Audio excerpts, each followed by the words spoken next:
Good glorious day, cuties. My name is Kristian. I'm here with Nova for the Warrior One podcast. Welcome. We were trying to come up with more creative ways of starting and we liked that one. We're into it.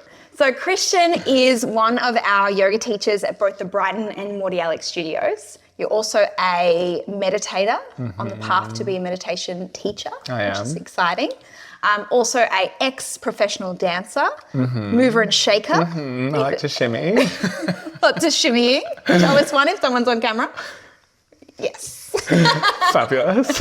If you're listening to this, I highly recommend going to YouTube to just view the shimmy. So today we are talking about community, all things community, how to build it, how to get it, what to do with it, all the things. But before we get into that, tell us a little bit about you as a yoga teacher and what you're passionate about. So as you said, I am a mover and shaker. I've always loved movement. And so my classes very much utilize that modality to bring us into deeper relationship with the body.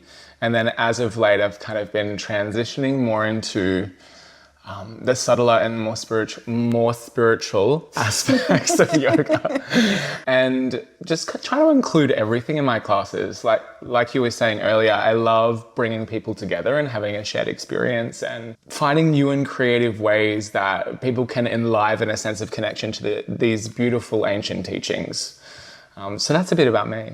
Love that. Thank you. So firstly, let's kick off with how you define community.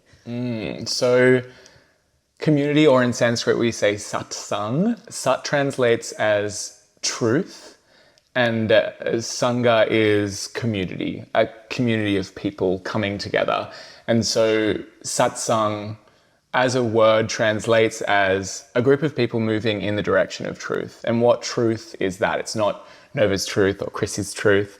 It's more this universal truth of, okay, what actually exists beyond the mind, right? Can we connect to that? How can we connect to that? And this is, I guess, the purpose of yoga. The literal translation of yoga is to yoke. And what are we yoking to? We're yoking to that aspect of ourselves that doesn't change. And when we're doing that, we're also releasing a lot of conditioning and stress that we've been building up for so long. And so it's so beneficial to have support, to have a sense of community that can uplift us, inspire us, support us as we're moving in the direction of yoga. Yoga. I love that. So why do you feel community is so important within the framework of the yoga practice, right? Because it's a big part of it. Yeah, absolutely. Yoga essentially is a practice of bringing us into relationship with ourselves. And as our conscious awareness expands, we begin to hold more and more. And sometimes it's not really comfortable what we're holding. We're kind of like, oh, I didn't know that was there. Let's push that away. And the community allows us to feel like we're not going through that alone, right? As our conscious awareness expands, we're given context. A teacher is in front of us and perhaps they're a little further down the path and they can inspire us with their direct experience. And this is what community is all about, sharing our direct experience with one another so that when we come together, there's no longer this feeling of separation. And I think that's one of the key takeaways for me with community. It's this sense of belonging that we all crave, right? At our very essence, we all want to belong to something. And then there's also this aspect of support, because there'll always be times where we feel perhaps a little disenchanted with the practice, when we're going through something that's a little more difficult, when we're throwing off stress, when we're working through conditioning, and having someone sitting there and echoing that experience in a community setting just makes us feel so much more at ease. And I know so many times on the path, I've been like, oh, that's not how you're supposed to feel, or that's not what it's supposed to do, and then I go to my teacher, I come into community, I hear other people share, and I'm just feel so held in that space and so able to really meet myself where I'm at. And it's that compassion that is bred out of community, that compassion for self, which then by its very nature permeates into every relationship in our life. Very true. So you kind of mentioned like there's an aspect, right, of coming to the mat of an individual, right? Like I like to think of when I get to the yoga mat, it's like I'm healing, right? So it's a getting rid of the layers. So what does community offer to the individual, and what does it mean to contribute to the collective? When you come into community, like I mentioned before, you're able to share your experiences. And then also when you're a part of a community, sometimes your role is to inspire, to uplift, right? And during this process of sharing wisdom, what we're actually doing is we're directly experiencing that which we're sharing. And so there's this kind of reciprocity that occurs within community where I'll be saying all my experiences within the practice, everything that's brought me into this place of loving connection. And it's the analogy of the water moving through the pipe, right? Before you can have your glass of water, it has to move through the pipe. And when you're teaching, when you're sharing in community, all of this kind of loving, connected energy has to move through you before it's shared with another. And so you have this direct experience of threefold generosity moving through you as you conceive the thought, you share the thought, and then you watch how it's received. And it's like 3 times love, and we love love. So I love love. I also love love. So having these experiences of sharing that not only uplift the people that you're sharing with, but as they move through you, create a resonance, a vibration that, you know, we co-regulate, our nervous systems co-regulate. And so when we're having this experience, you know, everyone is having this experience. It's undeniable. And that is the power of community, you know. There's that reciprocity, there's that generosity. And then also on the flip side of that, you know, there's those moments where we need support. We arrive, we're kind of like, I'm over it. This practice is difficult, going inwards is bringing up some stuff for me. And you sit there and you just receive. You receive what you need to receive. You allow yourself to be inspired. You gain clarity and context on a situation that perhaps felt a little foggy or dark. And then you emerge from community and you have a new level of inspiration. And this is what I find, especially in those moments where I feel a little disenchanted, that I come into community and I get context around exactly what it is I'm going through. And it might be as simple as, cool, at this point, you've hit another layer of stress as you become more connected, more aware, as your conscious awareness expands, you're going to come up against barriers. And when you come up against those barriers, there's something that has to be let go, some old behaviors. And, you know, having that context is like a sigh of relief. It's like, oh, thank God, I'm not the only one. So, yeah, that would be my answer. So do you think that community helps progress your yoga practice? Absolutely. One of the biggest barriers to the yoga practice is isolation, feeling isolated, feeling disconnected, and feeling like you're separate. You're the only one that's going through this particular thing. And when I felt really separate, what comes into my awareness is actually, oh, I'm not doing the practice right.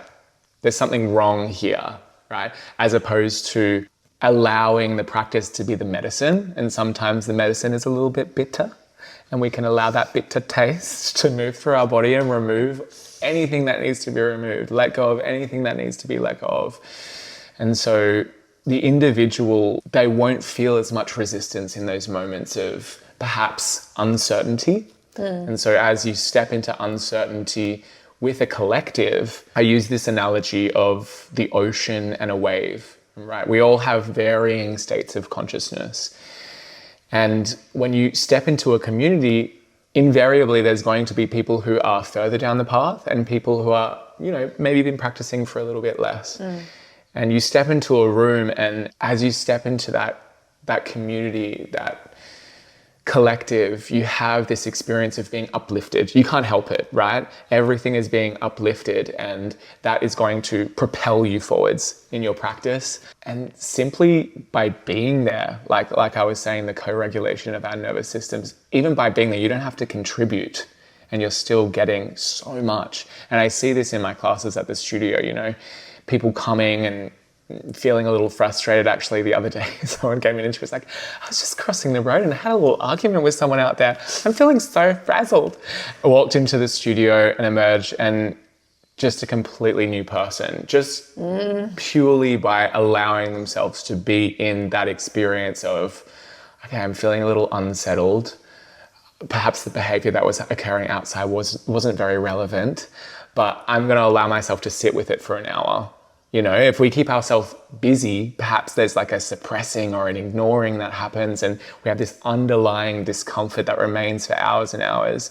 And so the yoga practice for me gives us the opportunity to process, digest, and really let go of that stuff that perhaps we usually ignore or suppress. Yeah. Isn't that a potent experience when you're at the front desk and you see people enter the yoga room and they're stressed, frustrated, agitated, exhausted, Yes. you know, all the flavors of emotion.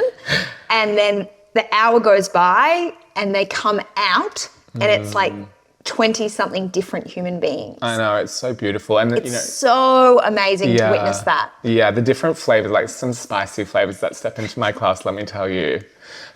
Paprika. And then when they emerge, it's like coriander powder. It's just a really beautiful experience, cooling for the body. Put on your next meal. That is the best analogy. I'm glad you enjoyed it. Walking in your cayenne pepper. Exactly. You leave know in what I your mean. cinnamon. Exactly. We love sweet. Helps with digestion. It's such a rewarding experience as a teacher because that's exactly what I want to share. I want people to really experience the fullness. It's not about coming into the yoga practice and bypassing your emotions, but actually stepping in to feel into the fullness, to welcome all parts of yourself so that when you step out, it's like I'm not changing anything. I'm not fixing anything. I'm just allowing. And that process, our body naturally digests what's there. You know, our bodies are so capable. And this is what the yoga practice teaches us. Yeah. So there is two elements to it, isn't it? It's like community and connection, right? There's a big connection part to your inner self. Exactly. And then also community. I know that people that have done our teacher trainings or done, I guess, retreats or things that are outside of the yoga room find that easily because you have those longer periods of time to connect and to make friends. But I know that there are a lot of people that still come and potentially are feeling isolated because they're just coming to classes, you know, maybe 1 a week, 2 a week, and not having that interaction with others, but kind of craving that. Do you have any like tips for those people? Yeah, I mean, come to my class. Mainly because I like to get people together. But I love partner work. I love a chat. I love partner work. Come speak to me at the front desk, hon. Let's do it. But also, as you arrive to the practice, make yourself available. This is the thing. Make yourself available. When I step into a yoga room, there is an openness. There is a receptivity. I mean, I know absolutely everyone there. So that helps. You've got a list of their names. You have an advantage. I have an advantage. But just like not arriving right before class, not being on your phone before class, not going in and looking like you're doing something. I do that as well. What are you doing in that movement? Holding the baby? That's the yoga tune-up ball. Oh, okay. That's me rubbing my shoulder with a yoga tune-up ball for all the listeners out there. But being open and receptive to making eye contact with people, smiling, allowing yourself to be spontaneous. When we are infinitely organized, there's no room for spontaneity, therefore there's no room for love, right? And so something that I've learned in my own life is if I'm over-organizing, there's no love. And so giving yourself the space for love by allowing spontaneous connection. Don't plan to come to the yoga studio and make a friend, but just come to this. All the A-type people out there, they're like, hold on, okay, let me write notes. I'm totally that person, but leaving some space for spontaneity because that's where love is born. That is the birthplace of love. Yeah, I often say, and it's genuine, but I often say at the end of practice, if I've come to a class, I say to the person next to me, it was so nice to practice next to you. And they're always like, because it was, right? Like ultimately you're in close proximity to them, you share energy with them, you're often in sync with them because that's what happens. Like you said, you start to sync breath and sync movement, of course, because you're getting guided through a practice. And it is a really beautiful like acknowledgement of each other just at the end of class. So yeah, it's gorgeous. I love that. Yeah. Well, thank you so much. What other little things would you like to add before we kind of close it out? I guess my invitation for you is to create that relationship of reciprocity, right? Because there is giving and there is taking. So like I said before, make yourself available. Come to community events. Talk to the person next to you after your practice. Engage with the community because it's such a beautiful experience. And I know every single person is craving a sense of belonging, especially at this time where we're feeling a little more isolated. right? Emerging from a lockdown, emerging from a physical separation. Allow yourself to open to possibility, be spontaneous, and emerge as the coriander powder that you are. We should also mention that you do run a free community offering every single week on Sunday morning at Brighton. What time is the meditation? It's at 7:30. Yes, it's at 7:30. It's very early. I run a 20-minute meditation. It's so gorgeous because we get to sit down, we get to practice. I really prioritize the practice. And then you can ask me any questions that you have about meditation at all. All the skeptics out there, come on down, throw your questions at me. I'm keen for them. And it's a good chance to talk, right? Because I've been to the class and it's where we meditate and then we talk and share our experiences. Exactly. And that's not a common practice in yoga No, it's usually one person leading everyone, and having that opportunity to speak, to share, and to be like, oh, hey, that's the same as my experience. There's that connection, there's that unity, and we love the unity. Yes, love that. Thank you so much. Thank you, Nova. I hope you enjoyed today's episode, and you'll see Kristian also has a meditation as well, which we're releasing, and that's a really beautiful way to deepen your connection with yourself.